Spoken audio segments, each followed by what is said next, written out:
I have a lot of books on my TBR. I have so many that I want to get to, but there are some that I just find a little intimidating. So I thought I would do a video today talking about some of the most intimidating books on my TBR. And just to chat a little bit about why I've not read them yet, and also to hear from you all what you think I should be prioritizing and picking up. Starting off strong with people being upset, we have The Dragon Reborn, the third book in the Wheel of Time series. Now, I read the first two Wheel of Time books, and I enjoyed them. They were good, they were fun. I really like Robert Jordan's prose style. It's very that classic fantasy feeling atmosphere that it creates. It's fantastic, but I just don't feel that inclined to keep reading. I'm not overly invested in the characters, to be perfectly honest. I think the world's really cool, the adventure, and again, the tone and the atmosphere. I love that, but I'm not got the pull to keep going, especially when I know that there's the slog in the middle section of 4 or 5 books, and there's a lot of people who I really trust who have read it. They hate those books. And just the idea of reading, I can't remember how many it is, 4 or 5 books that I just don't like to read the end of a series is very off-putting, especially when they're chunky books. Now, like I said, I did really enjoy the first two, and it's a fantasy icon, so I'm certainly not saying I will never read it. I don't know when I'm going to read it. That being said, I have heard really good things about The Dragon Reborn and also The Shadow Rising, which is book 4. I've heard book 3 and 4 are some of the best in the series, which hopefully will be enough excitement to bring me back into reading it. But I did enjoy the first 2 books again. And I am a slow reader, and now that we have the book club every month where the Patreons get to vote what we're reading, it does mean putting aside enough time to read these huge chunky fantasy books is a little bit more difficult. That being said, chunky fantasy books are some of my favorite books, so I really should go back to it. And I will. Eventually. This next one is a 2-parter, but it's sort of an issue I have with trilogies. I don't know why I do, but I seem to continually read the first 2 books, love it, and then refuse to read the 3rd book. I've done this with the Greenbone Saga, with Jade Legacy. I've really enjoyed the first 2 books, and I have heard that this is the best one in this series, so I really want to read it. Likewise, with Farseer, I need to read Assassin's Quest. And again, I loved the first 2 books so much, and I don't know why I do this. It might be this idea that as soon as I read the final book, I know it's over, and I don't want these series to be over because I like them so much. And also I'm concerned about where the characters will fall in the final book, and what characters will survive, with Jade Legacy in particular. I think also with Farseer, I keep hearing about how good the 2nd book is, and the fact that the 3rd one's a little slower and less people say it's their favorite. So maybe subconsciously that's affected me too, but I have made 2 videos on the Farseer trilogy, and I really want to make a 3rd one on the 3rd book. And of course I want to finish this trilogy because I'm really excited for it. And I loved the first 2. And I don't know why I've not read them yet, but I really, really want to read both of them. Again, it could be also a size thing because these are both huge books. I think this one's like 850, and this is probably similar size as well. I will say one thing that really helps me with these longer books is listening to the audiobook as well. I do a lot of my reading now through audio, and the Greenbone Saga books are really good on audio. However, the Farseer ones are pretty dated. So it's also something that kind of puts me off a little bit about picking this one up. It is so long, but I know I'm probably going to have to read it physically because I'm not a huge fan of the narration. That's not a problem with Greenbone. I think the narration is terrific, and I think I did do the narration, the audiobook, for either book 1 or book 2. Perhaps both, I can't remember. I will say with the recent Illumicrate editions that were just announced of the Farseer, that's making me more intrigued to pick this one up. I have read the first 100-odd pages, and I did really like it. It's just making the time. I need to make the time and read this, as well as this. Very excited for both. Okay, let's get the obvious one out of the way. One of the most intimidating series is Malazan.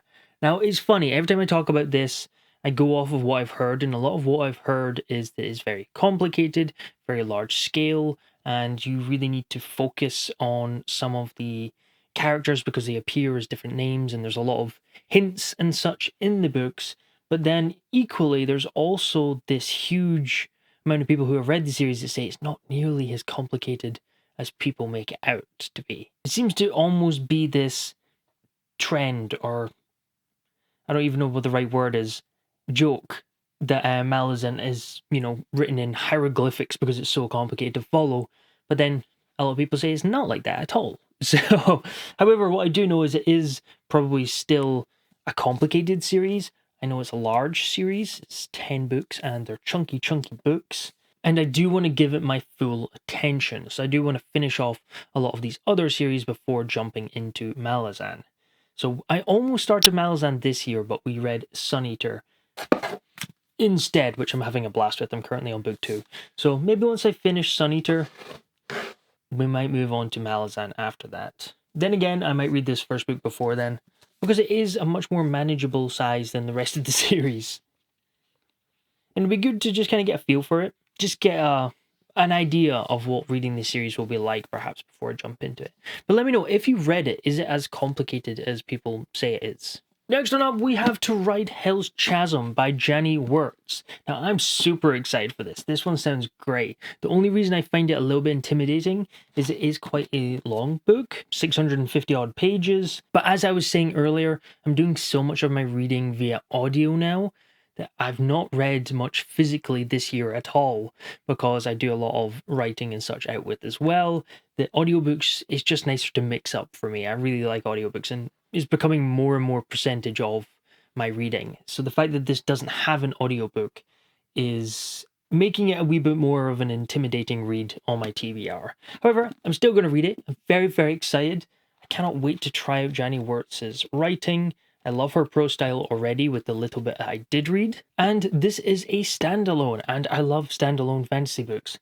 I certainly don't read enough, and I'd love to read more. I did read Blood Over Brighthaven recently. That was so good. It was so good. I'm going to talk about it more in my wrap-up, but overall, I had a really good time with that book. But yeah, Jenny Wirtz. Next on up, you'll see a bit of a pattern here. We have The Chunky Boy That Is of War and Ruin by Ryan Cahill.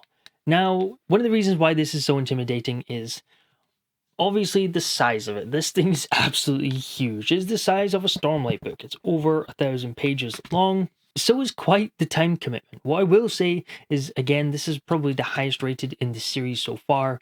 And the 4th book is coming out at the end of this month, and I believe it's even longer. Ryan, what the hell? However, this does have an audiobook, so I will probably grab the audiobook as well. But another reason why this is intimidating, other than the huge page count and the workout there will be to read this physically with the hardback, is the fact that it's been a while since I've read the 2nd book.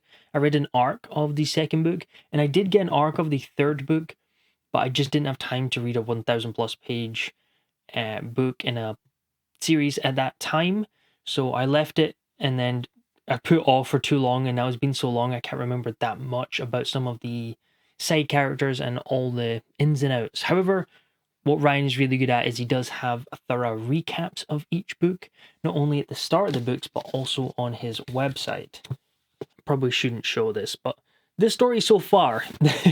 So I will need to read those recaps to kind of just jog my memory a bit.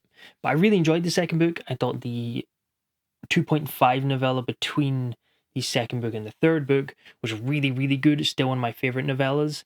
The Exile, I had a blast with that. And for this one's even better. So I'm looking forward to reading it.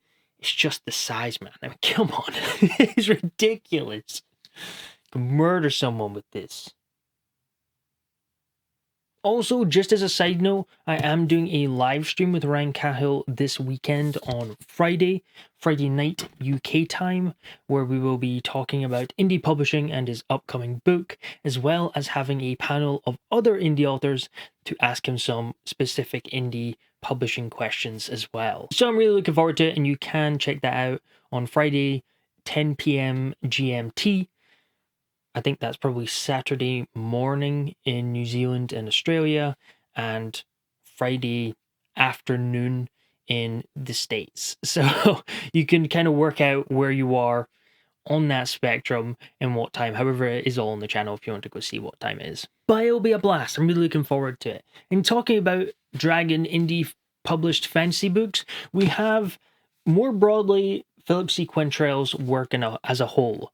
He has a connected universe, and I'm still trying to decide if I should read A Time of Dragons or the Echo Saga books first, but there's 9 Echo Saga books, and there are 2 A Time of Dragons books out so far.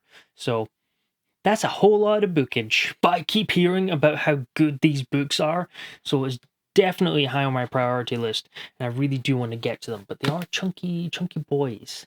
One of the reasons why it's kind of intimidating is not only the size of the individual books, but because there are so many. Again, that's a good thing. It means I need to clear some of my TBR out first before hopping into another series. But I'm really looking forward to it. I'm still on the fence. I think I'm going to start with this one rather than Echo Saga, because I'll feel better if I can catch up with the series and then move to Echo Saga than the other way around. And I did talk to Philip, you can start with either. But I'm looking forward to it. I'm really looking forward to it. Especially this book. It gets killer reviews. And it sounds right up my street. And I've not read any classic fantasy feeling books recently, so definitely high on the list. And in the same vein, I don't have a physical copy yet, but Andy Peliquin's Darkblade series sounds so good. It's like a grim dark assassin fantasy, but they're chunky books, and there's quite a lot of them.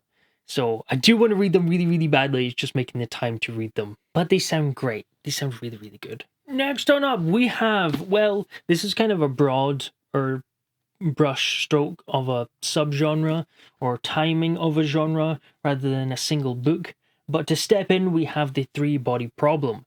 And more broadly, it's more just hard sci-fi is something that I'm intimidated by because I'm not sure if I'm going to like it. I have heard that they're always more idea-driven and less character-driven.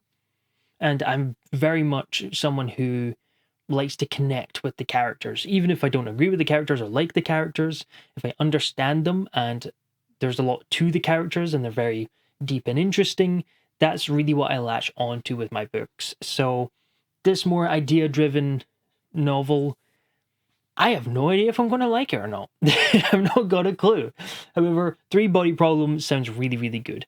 I do like the idea of having these sort of paradoxes and this sort of built-in complex sci-fi ideas with these paradoxes that mixes into a real plot. Sounds really cool, and I've heard that the second book, Dark Forest, has got an even more interesting paradox.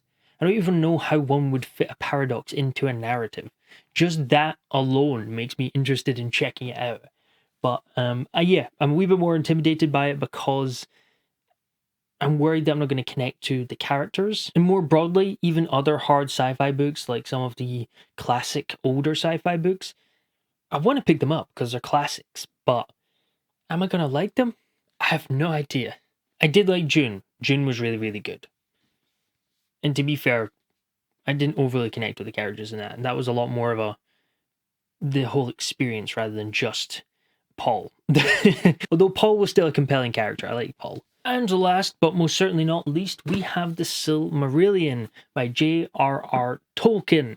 Now, he is the godfather of fantasy himself. I love Lord of the Rings, I love The Hobbit, but it's been a long time since I have read them. So I think if I'm going to read the Silmarillion, I do need to do a reread of at least Lord of the Rings, because I have heard that this is rather dense and fragmented. It's lots of I believe, lots of side stories rather than one cohesive narrative. But I think they're all connected and they're all about these Silmarillion jewels, I believe. I'll be honest, most of the things I know about this novel is because of a band called Blind Guardian, who do a lot of Tolkien-inspired songs. And their songs, I learned more about the Silmarillion than I have from people talking about it. Take from that what you will.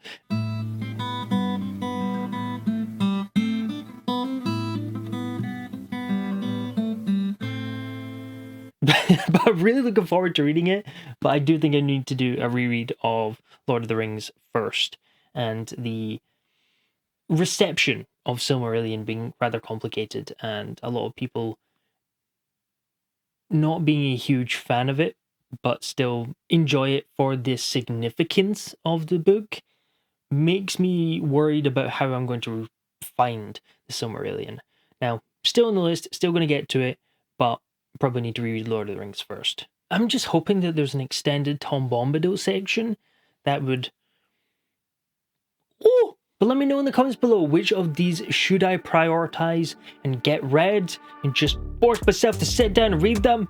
I'll get to all of them eventually, it's just I'm a slow reader and I'm sorry. And also, what are some of the most intimidating books on your TBR? If you want to see why I think you should read Empire of Silence, check out my review here, and thank you very much for watching. Outro. I like books, books are cool.